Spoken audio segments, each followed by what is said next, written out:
Alright, part two. I really needed to be alone for part two because I'm dealing with some emotional issues. Um, Monday, as I said in part one, Monday, my grandfather, well, I went into the hospital, but also my grandfather. Originally, I thought it was just something heat related because we've been oh, dealing with a lot of heat waves lately.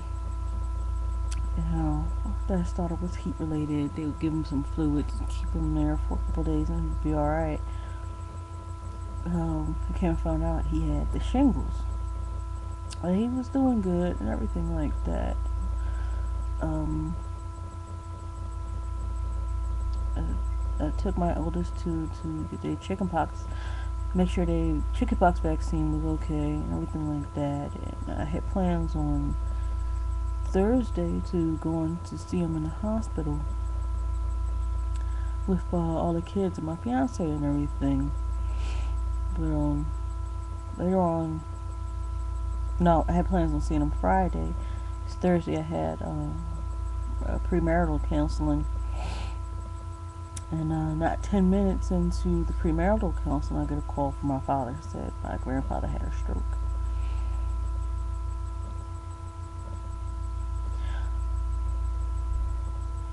I've always been the type of person that puts up walls and barriers and don't let people know how I feel. And, you know, that I have this. My emotions are in check. It's I would call it a family defect now because things have a tendency to build, and then erupt.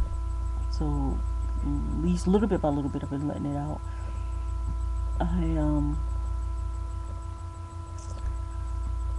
and been so it's happening so close to the wedding. I was saying I was going to, I wasn't going to cancel the wedding because my sister got her tickets, she got her reservations and everything. She's flying into town, and I would hate for it to be a waste, amongst other people who are coming to town.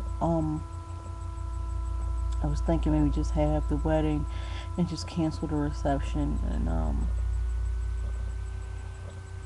that's where my mind was yesterday. So that's where my mind was yesterday. I went to go see my grandfather yesterday in the state he was in after the stroke. And I think what disturbed me more was my mind leading up to actually seeing him rather than seeing him.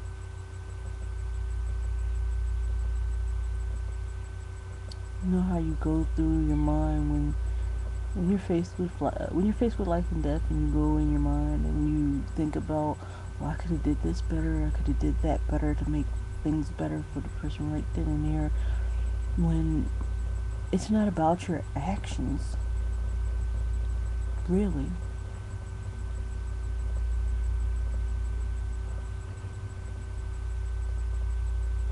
I sat there and realized, what wasn't he telling us? When I call and ask him, hey, Pop Pop, how are you doing? And him being a man, oh, I'm alright. That's my Pop Pop's thing. Oh, I'm alright. I'll get by. Da da da. And I believe that's what he was doing.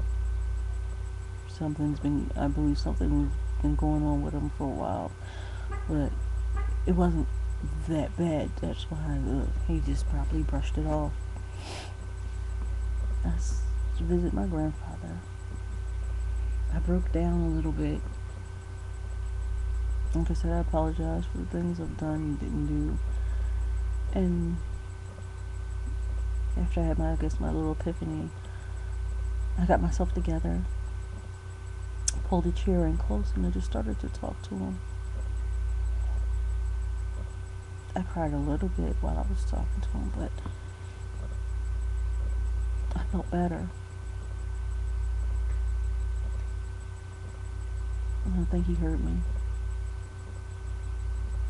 And I got him sedated and a tube and everything, but I believe he heard me. I left out, took all the protective stuff off, and left out. And I was sitting with my family and my uncle. I happened to start to talk to my uncle, and the wedding came up.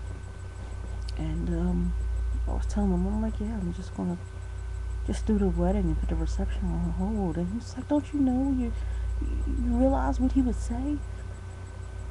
And I thought about it and thought about it, and before it parted my lips, he actually said what I was thinking. And in my head, as clear as day, I heard my grandfather saying, "No, no, no, you go ahead on now." And his bassy, manny voice, it's just I could see his face too. I actually felt happy.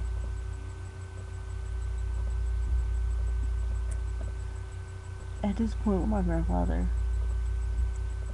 they tell them they just want to make him comfortable, but I don't believe he's going.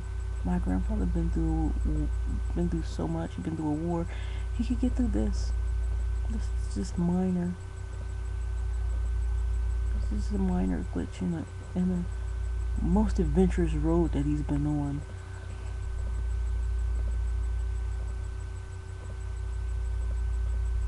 If he were to go, I wouldn't miss him though. I would miss his stories. I would miss so much about him. YouTube family, I'm asking you to send your prayers, please. The more the prayers, the better. That my grandfather gets out of this, and to strengthen my family, because we are all going through it. The only reason why I didn't want to talk about this in front of my daughter, I had to tell her that Pop-Pop's not going to come home, and that didn't go over well. So I haven't even mentioned the fact that he might pass. I don't even really want to think that way, but I don't even want to say that in front of her. They took it so bad that they wouldn't be able to, Grandpa wouldn't be able to come home, that I wouldn't even want to part my lips and say anything like that,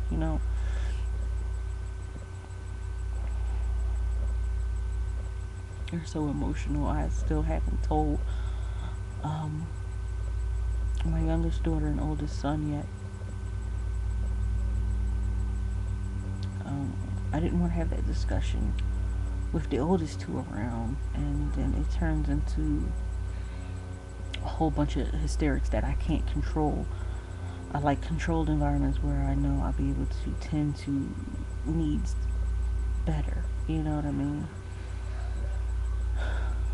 So the show goes on. I'm getting some glare.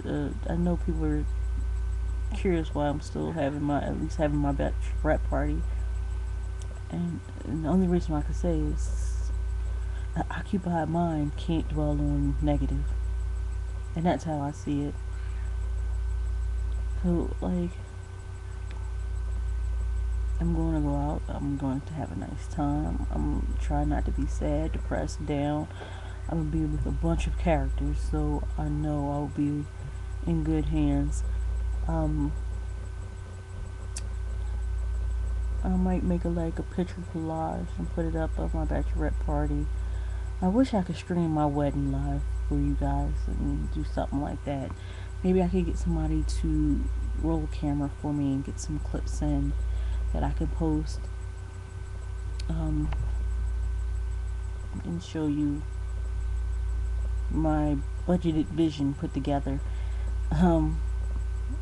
But till later, YouTube.